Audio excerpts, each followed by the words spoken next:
This was Georgia's first time flying on an airplane, but she faced unfair treatment right on the plane. A white overweight man sitting in front of her had nearly pushed his reclined seat onto Georgia's thighs. Though Georgia silently endured it all, the overweight man falsely accused her. He called over the flight attendant, claiming that Georgia was deliberately antagonizing him. Without asking for context, the flight attendant immediately told Georgia to put her legs down. Georgia politely declined the flight attendant's request. Unexpectedly, the flight attendant called for an air marshal. Georgia then explained what had actually happened, but the air marshal simply suggested that if the seat was too cramped, she could move to first class.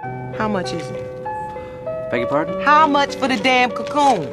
When Georgia arrived in first class, she found the treatment was completely different. There was not only a variety of delicious food, but also dedicated flight attendants serving her. Yet just a few days ago, Georgia was just an ordinary waitress, enduring her boss's exploitation and verbal abuse every day. But Georgia remained optimistic. Then on this day, Georgia accidentally hit her head while working and passed out. Her colleague Brooke quickly carried her to the hospital for examination. After the checkup, the doctor told Georgia that she had a tumor in her brain and only had 1 month left to live. Returning home, Georgia felt completely devastated. She looked at her bucket list and realized she hadn't achieved a single thing on it. Thinking about how she hadn't yet had the chance to enjoy life, would she really have to leave this world with regrets? To avoid leaving her life with regrets, Georgia made a bold decision. The next day she went to her boss's office, planning to tell him her thoughts, but her boss was constantly on the phone, completely ignoring everything Georgia was saying. When her boss finally hung up the phone, Yes, I do.